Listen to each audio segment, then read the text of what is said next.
Welcome to the SBR NHL Play of the Day. It's the double play for Thursday, December the 5th. I almost got my months mixed up. Yes, November flew by. That's probably why I think it might still be November, but it is December 5th. We're breaking down the NHL card with Adam Booth, as always, bringing you our top play on the card. Thursday card means a lot to choose from.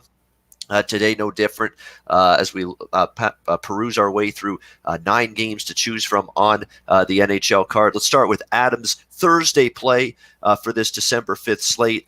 He is choosing the Chicago Blackhawks Boston Bruins matchup, courtesy of SBRodds.com. Make sure you're using SBRodds.com every day for the best line and price available with all of your plays. We've got Boston minus 225. Big home favorites in this game, total 6 shaded to the over. The Bruin third period magic. Third period magic needs to be a trademark slogan for the Boston Bruins for the last 2 weeks to describe their play. What they've been able to do, whether they're trailing in a game or tied going into the third period of a game, they have turned their game up a notch in the third period multiple times as of late. They did so again in their last game Tuesday night against the Carolina Hurricanes, a game that was believed scoreless going into the third period. Bruins end up getting the victory and getting the job done in that one. They came back from down in the third to beat Montreal. They came back from down in the third to beat the Rangers at home. They came back from down in the third to beat Minnesota at home. You can go on and on and on. The resolve of this Bruins team and their ability to just keep on playing, even if they fall behind in a game, keep on finding ways to win without the likes of Torrey Krug earlier in the season when he was out. Keep on winning without the likes of Patrice Bergeron, who's been out recently for this Bruins team. Been very, very impressive. They've gotten away in some games without playing a full 60 minutes and finding ways to win. You're not going to have that forever, but you got to give them credit. You know, they don't play their best game maybe start to finish, but when the going gets tough, the tough get going, and the Bruins have gotten going in those tough times. So Boston, a tough team for me to bet against, and I think Adam's found a way to maybe back the Bruins tonight. Adam, what do you like here? Yeah, I just have to quickly say, so if you're someone who's been paying attention to our records, my 5.13 units was the same as Tuesday. After the Capitals won on Saturday, I only added 0.2 to the record. So if you're someone who's keeping track and following along, and you're like, wait, Adam didn't deduct the loss from the previous from the Nashville play on Tuesday. Well, it's because I forgot to add the full unit, 1.2 units from Saturday. So just have to say that because I noticed it when I was doing the record keeping. But yeah, so moving on to the Boston play. I mean, this is sort of a perfect storm of good form and bad form meeting. And, you know, sometimes when these games happen, it's, you know, the dam finally bursts and, you know, the team that's looked terrible. I mean, last night with Ottawa was a great example of that. It's Ottawa in a bad spot, losing 5 straight, you know, being dummied for 3-4 goals disparity between them and their opposition. And somehow they come out, put 3 in on the Oilers early in the second. And you're sort of like, how could I have foreseen that? And that's perfectly understandable. The Hawks could, you know, have an anomaly of sorts and start finding a footing today. I don't see it that way. The numbers don't agree with it. I still think there's value on the Bruins team, and I'm not getting crazy with it because, as Ian just mentioned, they tend to be slow starters. You know, they could easily overlook today's game. They had a matchup with Carolina in the last one, very tight, low scoring, and they, you know, 5 minutes left, they get one and then get a second.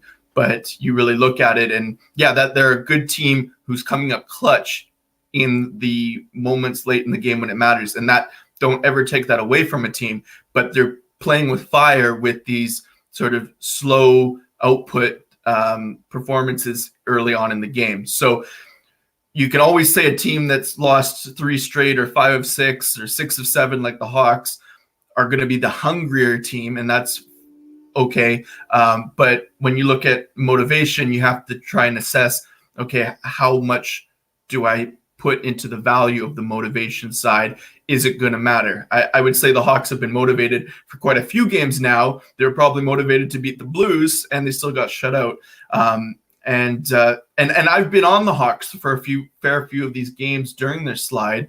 And so I do see value in teams that are non-playoff bound teams, but I don't see it tonight based on what the projection is. So I'm only taking the puck line today. I took the Carolina team total under the other night, which was a great snipe. They were shut out, but I'm not going to get too crazy with adding, -2.5 Boston team total over 3.5.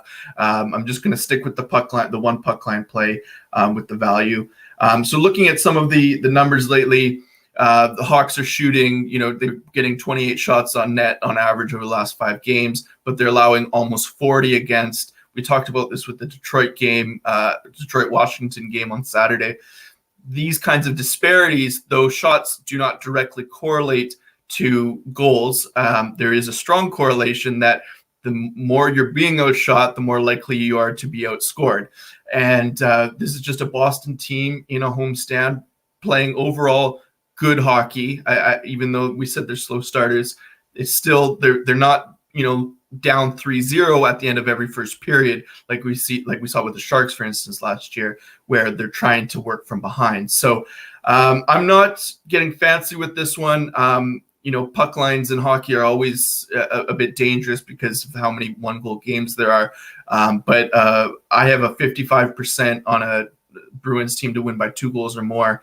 And, looking at the Hawks' health, they have a number of starters out. I was talking to a guy on Twitter this week, a big Blackhawks fan, and he was just mentioning, the Duncan Keith thing is an issue. They've got 2 guys out with concussions. I think there's a flu bug going around. Lehner has the flu, and what's his name? Shaw, I think, has the flu.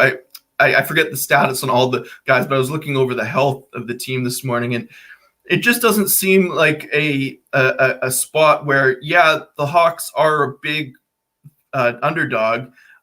You only need them to win this game about 1/3 of the time, which is always nice. And if they get 3-4 goals or an early start, you're probably going to have a good chance to close it out.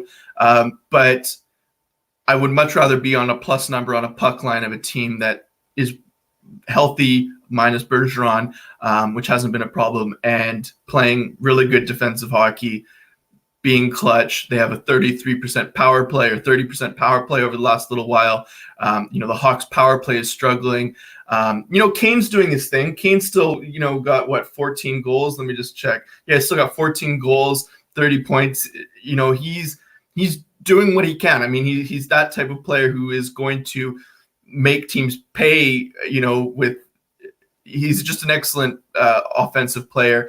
But you look down through their roster, DeBrincat's hit like a cold streak with the scoring. He started off all right. And I mean, who else is scoring on this team? Brennan Saad has 8. But Taves is, again, this is Taves of 2 seasons ago. So I think it's a good spot for a Bruins team to get a decisive home win. So, Ian, you mentioned you're not going to look against the Bruins, but what were your thoughts about being on their side for that? Oh, yeah. I mean, the puck line makes sense. And in fact, it might be on my personal card as well. I mean, I don't want Chicago. I know that. The only concern is Boston's winning a lot of these games tight, and they haven't started strong, and they've found a way to win, usually by just getting ahead and winning by a goal in most of these games. So there is a question of, can they build margin in this game? But there are a lot of issues with Chicago. They're banged up. There's Dylan Strome out. There's Duncan Keith out. There's Ole Mata, who's another really good defenseman day-to-day right now. For this team. You mentioned the flu bug going around this team, including Robin Lehner. And we didn't even mention the off-the-ice distractions going on with the Mark Crawford investigation. Oh, yeah. This team as well. Great. That's not a positive bet-on scenario for any hockey team. Just ask Calgary when the Bill Peters circus was going on. It finally took him resigning and stepping down for the air to get cleared, and the team to really respond. And they did respond with a nice couple of wins after that happened, Calgary.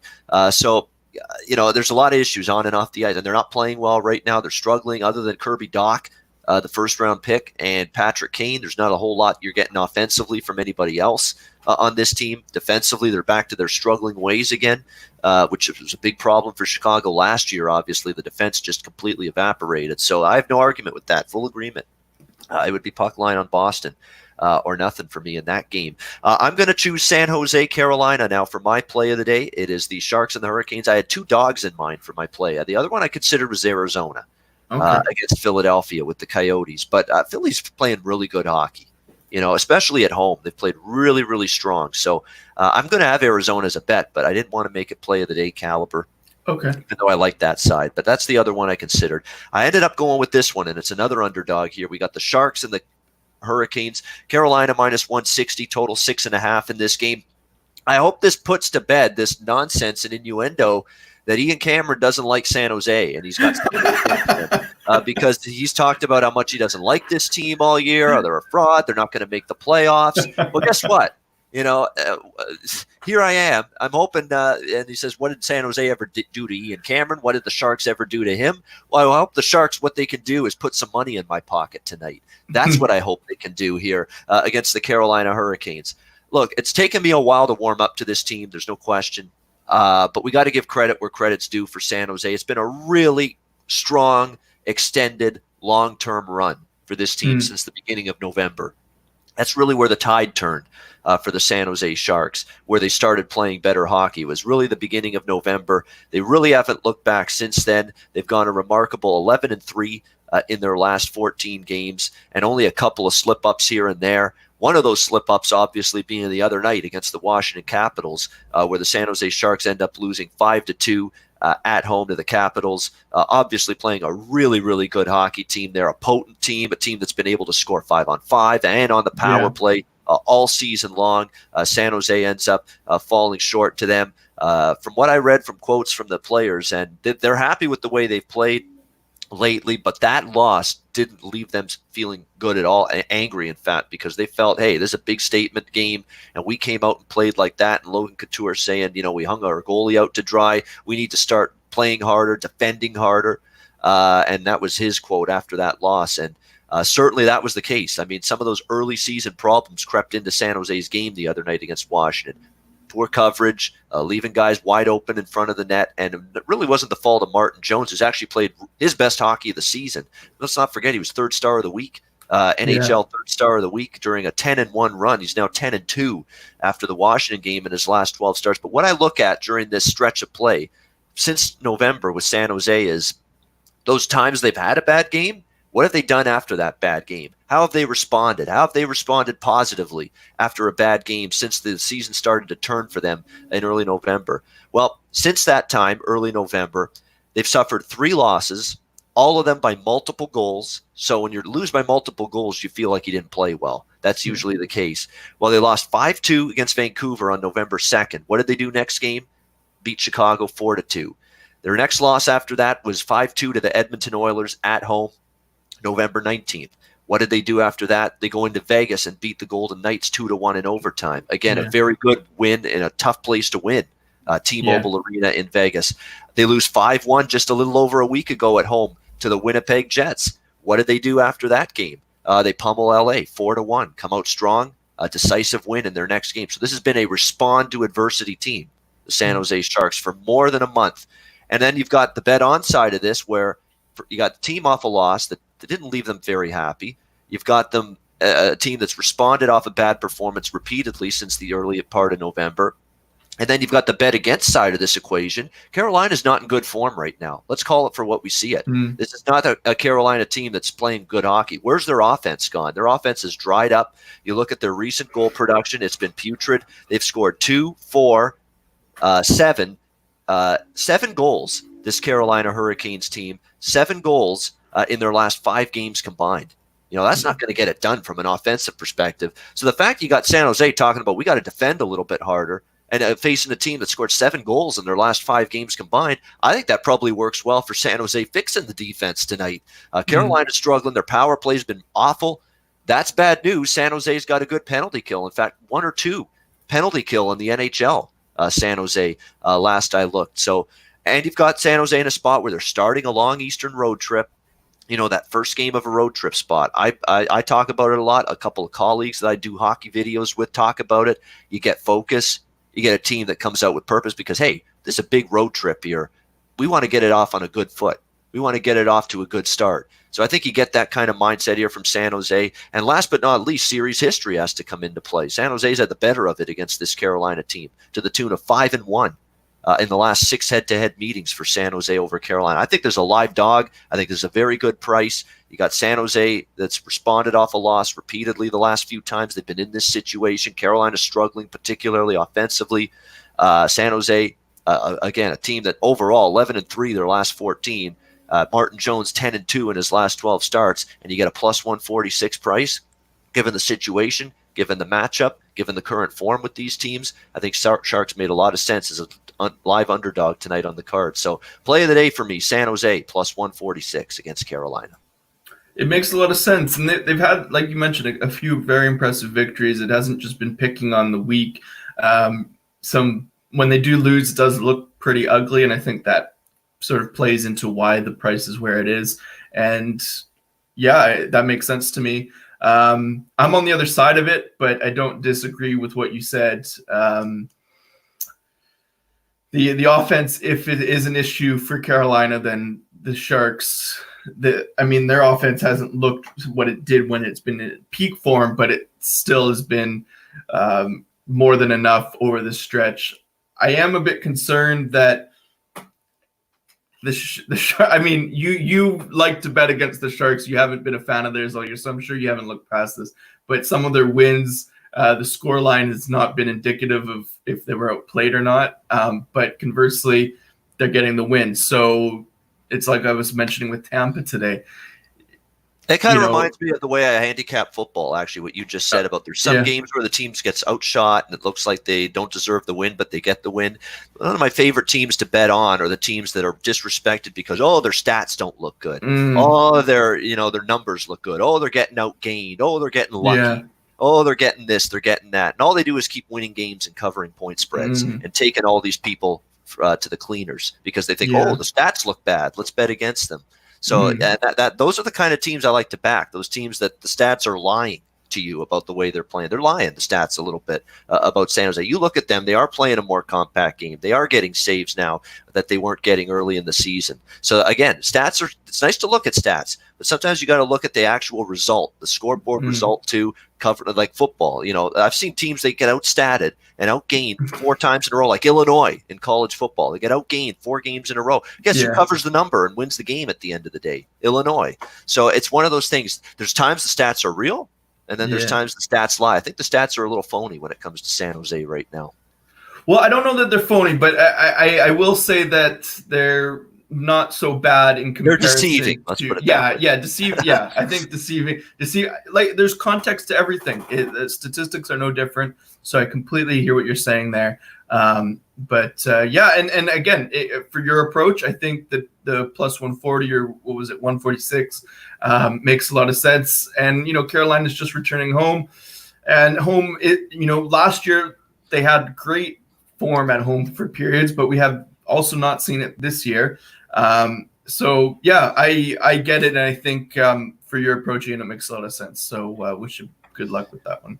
All right, one last question. We do have to wrap this up, but any reads on Vegas Islanders? Vegas is playing well. I'm not going against them. I'm not going against the Islanders at home either, so I'm not involved in that game. I'm on Vegas Moneyline. I'm on Vegas team total over 2.5, and I'm on the full game over 5.5. You can check out my whole card on Twitter.